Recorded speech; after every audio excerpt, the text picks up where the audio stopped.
जय हिंद दोस्तों, चलिए शुरू करते हैं। शास्त्रीय भाषा। कल हम लोग ने देखे थे शास्त्रीय नृत्य और लोक नृत्य संबंधित राज्य संबंधित व्यक्ति। आज हम लोग देखेंगे शास्त्रीय भाषा, क्लासिकल लैंग्वेज।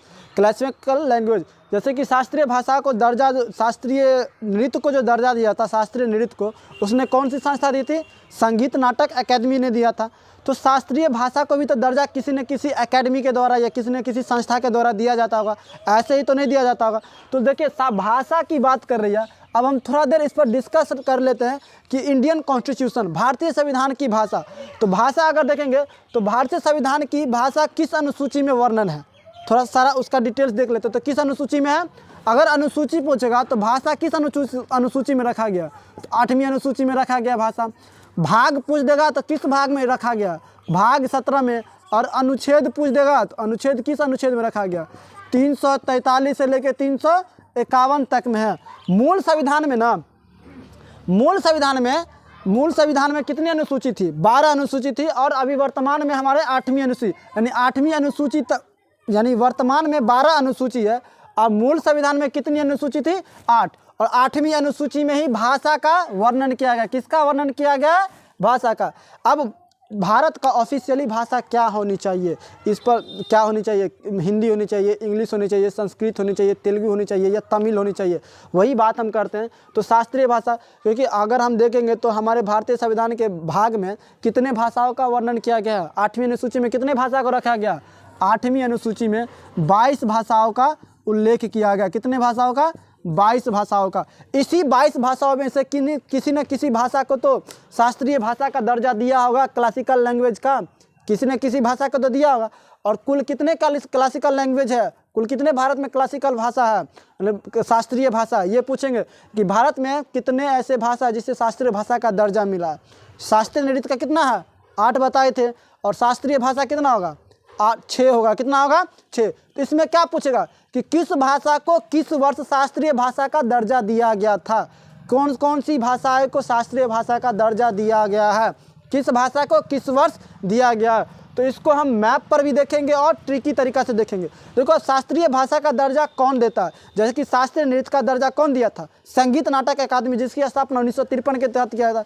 ऐसे ही नहीं शास्त्रीय भाषा का दर्जा दिया होगा, ऐसे ही नहीं दिया जाता। तो शास्त्रीय भाषा का दर्जा उस भाषा को दिया जाता है जो करीब 1500 से लेकर 2000 ईस्वी तक पुरानी होनी चाहिए।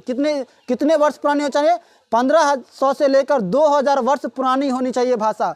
और उन भाषाओं का कुछ तथ्य होना चाहिए, कुछ ग्रंथ होनी चाहिए। क्या होनी चाहिए? कुछ धरोहर होनी चाहिए उस भाषाओं का। जैसे कि देख लो, संस्कृत भाषा का देखेंगे तो संस्कृत भाषा का देखो, रामायण कितना है? रामायण संस्कृत भाषा में लिखा गया, महाभारत लिखा गया, गीता लिखा गया। तो इसी भाषा सबको जो 1500 से 2000 वर्ष पुरानी होगी, उसी भाषा को शास्त्रीय भाषा का दर्जा दिया जाता है। और शास्त्रीय भाषा का दर्जा कौन देती है? बनारस संस्कृत विश्वविद्यालय के द्वारा दिया जाता है। 3 विश्वविद्यालय, एक बनारस संस्कृत विश्वविद्यालय, एक दिल्ली में और एक तिरुचिरापल्ली के आसपास, त्रिवेंद्र के आसपास है जो संस्कृत विश्वविद्यालय। उन तीनों विश्वविद्यालयों के द्वारा जो है शास्त्रीय भाषा का दर्जा दिया जाता है। तो सबसे पहले हम कितने शास्त्रीय भाषा है? शास्त्रीय भाषाओं की संख्या कितनी है? 6 है। उन 6 शास्त्रीय भाषाओं को पहले मैप के द्वारा देख लेते हैं।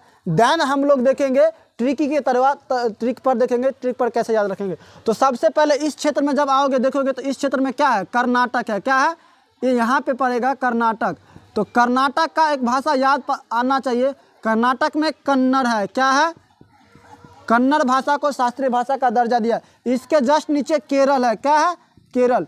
केरल में मलयालम भाषा बोली जाती है। तो मलयालम भाषाओं को शास्त्रीय भाषा का दर्जा दिया गया। इसके जस्ट बगल में यहाँ पर तमिलनाडु है। तमिलनाडु का भाषा कौन सी? तमिल को दिया गया शास्त्रीय भाषा का दर्जा। इसके जस्ट ऊपर देखेंगे तो आंध्र प्रदेश और तेलंगाना के साइड में, एपी के साइड में तुमको तेलुगु बोला जाता है। क्या बोला जाता है? तेलुगु। देखो यहाँ पे तमिलनाडु में तमिल बोला जाता है और आंध्र प्रदेश में तेलुगु बोला जाता है। इसके जस्ट ऊपर जाएंगे तो हम लोग देखेंगे ओडिशा। क्या मिलेगा? ओडिशा। ओडिशा का कौन सी भाषा है? ओडिसी। और पूरे भारत में देखो क्या हो गया? 1 2 3 4 5 और छठा हो गया पूरे भारत में संस्कृत। पूरे भारत में कौन सा? संस्कृत। अब इसको याद कैसे रखेंगे? ट्रिक पर देखो, ट्रिक पर याद रखना है इसको। 30 तो कमाओ शास्त्री जी, 30 तो कमाओ, 30 तो कमाओ शास्त्री जी। शास्त्री से आ गया शास्त्रीय भाषा, शास्त्री से क्या हो जाएगा मेरा शास्त्रीय भाषा। अब देख लो 30, तो सबसे पहले 30 आया, तो 30 से क्या तमिल लेंगे कि तेलुगु, तो सबसे पहले शास्त्रीय भाषा का दर्जा तमिल को दिया गया था। किसको दिया गया था? तमिल को। और कब दिया गया था तमिल को? 2004 में। और 100 से क्या हो जाएगा मेरा? संस्कृत। संस्कृत को किस वर्ष? 2005 में। तो से तेलुगु, तो से क्या हो जाएगा? तेलुगु, क्योंकि एक तो से तमिल आ गया तो दूसरा से तेलुगु ही याद रखना, तेलुगु। और तेलुगु का किस वर्ष? 2008 में। और क से हो जाएगा मेरा कन्नड़, क्या हो जाएगा? कन्नड़ को किस वर्ष? 2008 में ही। और मेरा म से हो जाएगा मलयालम, यहाँ पर ऊपर में लिख देते हैं मलयालम। अब मलयालम को किस वर्ष दिया गया था? 2013 में। और ओ से हो जाएगा मेरा ओडिसी, ओडिसी। और ओडिसी को 2014 में दिया गया था। इससे क्या पूछेगा कि बताइए तेलुगु भाषा को किस वर्ष शास्त्रीय भाषा का दर्जा दिया गया था? तो 2008 में। संस्कृत भाषा को किस वर्ष शास्त्रीय भाषा का दर्जा दिया गया था? तो 2005 में। मलयालम भाषा को किस वर्ष दर्जा दिया गया था? 2013 में। मलयालम भाषा किस राज्य में बोली जाती है? तो केरल में।